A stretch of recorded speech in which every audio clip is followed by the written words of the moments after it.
मुद्दे को लगातार दबाने का बहुत प्रयास किया गया। अब आप एक देश के आर्थिक स्थिति को आप ठीक से देखें तो वो स्थिति क्या है। वो स्थिति आप मार्च के बाद की स्थिति से ना जोड़कर देखें कि तालाबंदी हो गई है, उसका कुछ किया नहीं जा सकता था, अर्थव्यवस्था नीचे चली गई है और ऐसे में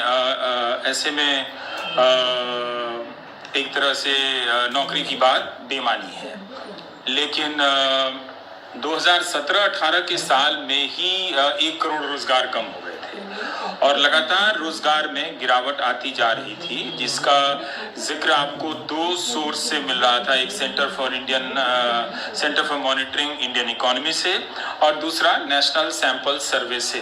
लेकिन नेशनल सैंपल सर्वे से जब 2018 में वो रिपोर्ट आने वाली थी, आपको याद होगी ये बात की जब बेरोजगारी की दर 6 से ज्यादा हुई तो सुमेश झा ने, जो बिजनेस स्टैंडर्ड के पत्रकार हैं, उन्होंने ये रिपोर्ट छाप दी कि ये रिपोर्ट आने वाली है और 45 साल में लगभग 4-4.5 दशक के बाद भारत में बेरोजगारी इतनी ज्यादा हुई है।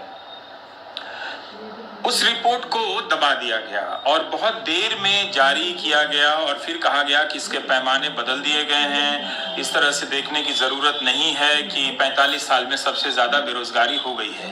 लेकिन आप यूं देखें कि बेरोजगारी बहुत भयावह होती जा रही थी। इस बहुत सारे संकेत हमें मिल रहे थे कि जब भी सरकार वैकेंसी निकाल रही थी, और किस तरह की वैकेंसी निकाल रही थी, जो 4th ग्रेड की वैकेंसी निकाली जा रही थी तो उसमें इंजीनियर और मैनेजमेंट की पढ़ाई करने वाले लोग अप्लाई कर रहे थे। साथ ही आप याद करें तो 2014 के बाद की खबरों को तो यूपीएससी की जो सीटों की संख्या में कमी आ रही थी, आईएएस आईपीएस की भी संख्या में कमी आ रही थी, तो बड़े स्तर की परीक्षाएं कम हो रही थी। राज्य लोक सेवा आयोग, जैसे हम बीपीएससी यूपीपीएससी कहते हैं, इनकी नौकरियों की संख्या कम होती जा रही थी और इनकी नियुक्तियों में देरी हो रही थी। दूसरी तरफ प्राइवेट सेक्टर में क्या हो रहा था, ये हमें समझने की जरूरत है। प्राइवेट सेक्टर में 2 चीजें हो रही थी। हमारा मैन्युफैक्चरिंग सेक्टर जो 2014 तक ठीक ठीक चला, पहले कभी बहुत अच्छा नहीं था, और कंस्ट्रक्शन निर्माण क्षेत्र में काफी नौकरियां मिली थी। ये 2 ऐसे क्षेत्र थे जिनमें ऐसे लोगों को ज्यादातर नौकरियां मिली जो ज्यादा कौशल वाले लोग नहीं थे, ज्यादा उनमें हुनर की बहुत कमी थी, इसलिए बहुत कम पगार पर नौकरी पाए। इन्हें हम मिला जुलाकर असंगठित क्षेत्र कहते हैं। खेती से बाहर जितने भी लोग काम करते हैं, आप देखेंगे कि उनमें से ज्यादातर 99% लोग इसी असंगठित क्षेत्र में काम करते हैं। असंगठित क्षेत्र में काम करने वाले ज्यादातर यानी 60% लोग ऐसे हैं जो स्वरोजगार में है। तो आप नारा मत दीजिए, ऐसे ही सारा देश जो है वो स्वरोजगार कर रहा है, वो अपना ही कारोबार कर रहा है, लेकिन उसकी कमाई बहुत कम है। 10,000 रुपए कमाता है महीने का या 15,000 कमाता है। तो आप सारे दुकानदारों को आप अरबपति ना समझ लें, आप अंबानी या अडानी ना समझ लें।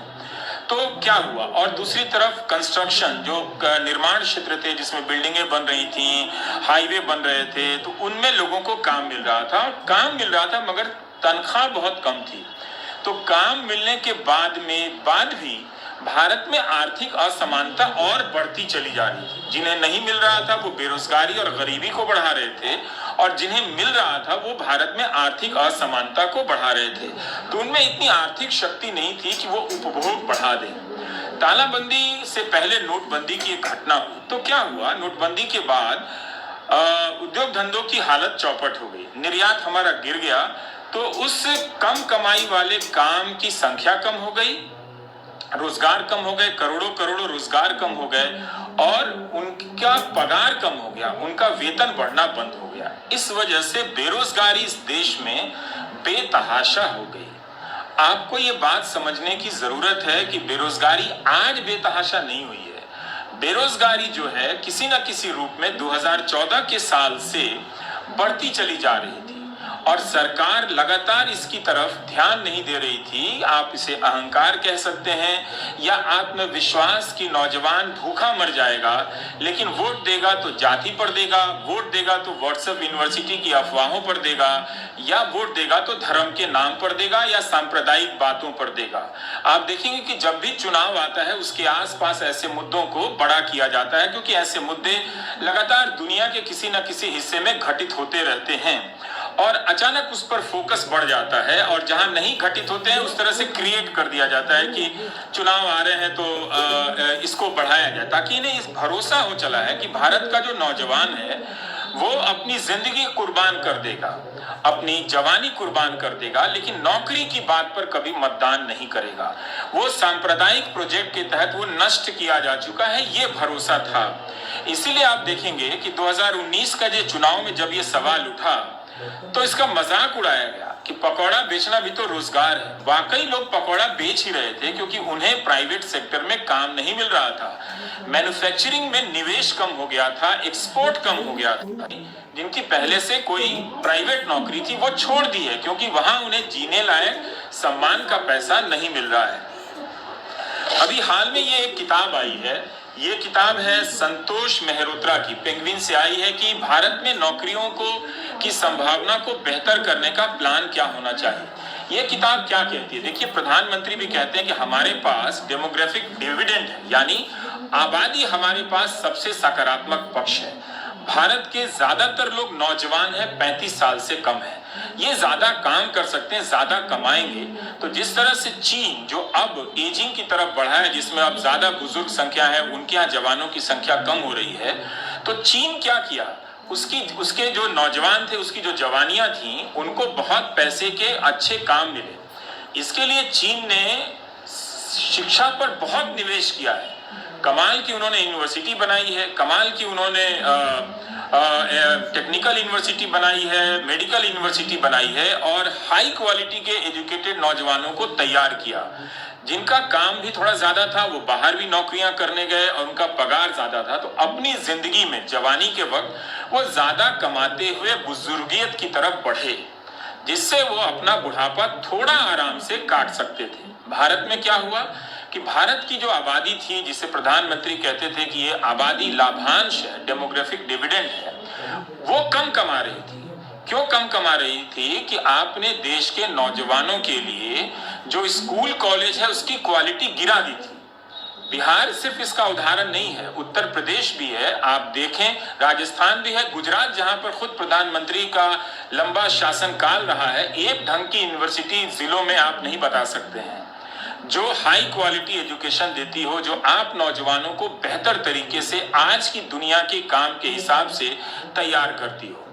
तो आपके साथ क्या धोखा हो रहा था, एक तरफ यूनिवर्सिटी का स्टैंडर्ड यानी उसका स्तर गिरा दिया जा रहा था, आप खराब क्वालिटी के नौजवान बनकर निकल रहे थे, और जब आप बाजार में जा रहे थे तो आपको कम वेतन दिया जा रहा था, ये एहसास करा के कि आप तो लायक है नहीं।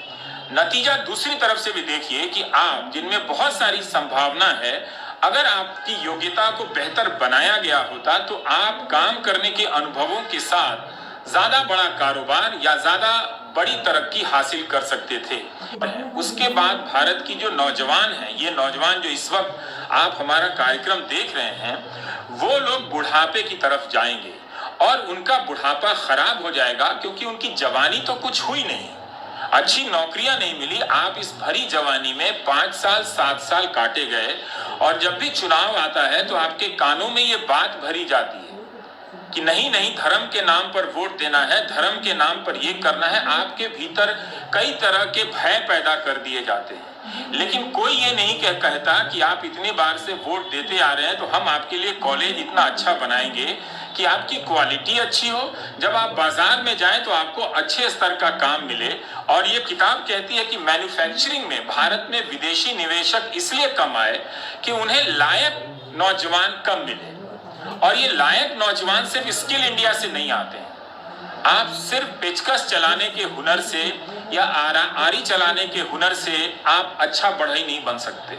अच्छा बढ़ई वो होता है जो बहुत तरीके से समाज को जानता है। आपके पास अब मौका कम था, आपके पास दुनियादारी को समझने के लिए यूनिवर्सिटी ही एक जरिया थी, क्योंकि अब आप उस तरह से काम करते हुए नहीं बड़े हो रहे थे और यूनिवर्सिटियां बर्बाद कर दी गई। तो इसलिए आप बेरोजगार बनाए गए दो तरह से, कि आप लायक नहीं बनाए गए तो आपको काम नहीं मिला, और जिनको काम मिला उनको इतना कम मिला कि वो सिर्फ जी सकते थे, सिर्फ जी सकते थे। अच्छा, स्विगी शुरू? सर, करोड़ों लोगों ने कर दिया है शुरू। गेम को पढ़ नहीं पाए। स्विगी पे करोड़ों लोग ऑर्डर कर चुके हैं लॉकडाउन के बाद। Swiggy, what a score. तो इसलिए वो रोजगार में भी गरीब हो, नौकरी पाते हुए भी वो गरीब हो रहे हैं, और जिनको नौकरी नहीं मिली वो तो गरीब हो ही रहे हैं। और ये आबादी 90% है। यहां से आप देखेंगे तो भारत में बेरोजगार नौजवानों की भीड़ बहुत ज्यादा है। इस भीड़ में दो तरह के लोग हैं, जिन्हें नौकरी नहीं मिली है, और जिन्हें मिली है उनका पगार, उनका वेतन बहुत कम है। और इन दोनों सवालों को पिछले 6 साल में किनारे लगाया गया, इस आत्मविश्वास के साथ कि भारत का युवा कुछ भी हो जाएगा, सांप्रदायिक और जातिवादी बातों के से अलग नहीं होगा। यह कमाल का आत्मविश्वास था, जो एक तरह से बिहार में भी कई लोग कह रहे हैं कि सही साबित हो सकता है कि नौजवान जानता है कि वो बेरोजगार है, जानता है कि वो नौकरी नहीं मिल रही है, लेकिन कभी पाकिस्तान, कभी धर्म, कभी संप्रदाय का चेहरा दिखाकर वो इनके बहकावे में आ रहा है। अगर प्रधानमंत्री 2019 में कहते कि हाँ ये एक बड़ी समस्या है और हम इस पर गंभीरता से आगे तक बढ़ रहे हैं, तो बाद में भी इस बात समझ में आती। लेकिन उन्होंने इस समस्या को स्वीकार नहीं किया, उसे माना नहीं कि नौजवान इस तरह से तकलीफ में है, बल्कि मजाक उड़ा दिया कि पकौड़ा बेचना भी तो रोजगार है। और एक तरह से वो सही साबित हुए, क्योंकि नौजवानों ने कहा कि पकौड़े की बात छोड़िए, पेट बाद में देखेंगे, देश पहले देखेंगे। लेकिन कब तक आप पेट के सवाल को दरकिनार करते रहेंगे? कब तक आप रोजगार के सवाल से भागते रहेंगे? ये सवाल जो है, आप इसे विपक्ष या सत्ता पक्ष की नजर से मत देखिए। आप सबकी पीढ़ियां बर्बाद हो रही हैं, बिना नौकरी और बिना अच्छी सैलरी की नौकरी के आप लोग तबाह हो रहे हैं। जब आप 40 साल 45 साल की उम्र में प्रवेश करेंगे तो आपके पास सामाजिक सुरक्षा नहीं होगी। क्या आपको पता है कि भारत में 10% लोगों के पास भी बीमा नहीं है? अस्पताल के अस्पताल खत्म कर दिए गए। देखिए कितना अहंकार है। जब कोविड महामारी आई तो कहा गया कि हाँ जरूर अर्थव्यवस्था चौपट हो रही है, लेकिन इसमें रोजगार के जो नए क्षेत्र हैं उनमें से एक नया क्षेत्र स्वास्थ्य है। वो कैसे? कि जो स्वास्थ्य सुविधाएं हैं उनको बेहतर करने की जरूरत है। अस्पताल बनाइए, नर्सिंग स्टाफ रखिए, फार्मा के स्टाफ रखिए, और 10 तरह के कर्मचारी रखिए, एम्बुलेंस के परमानेंट स्टाफ रखिए, और उन्हें एक तरह से अच्छी नौकरी दीजिए ताकि वो खर्च कर सकें।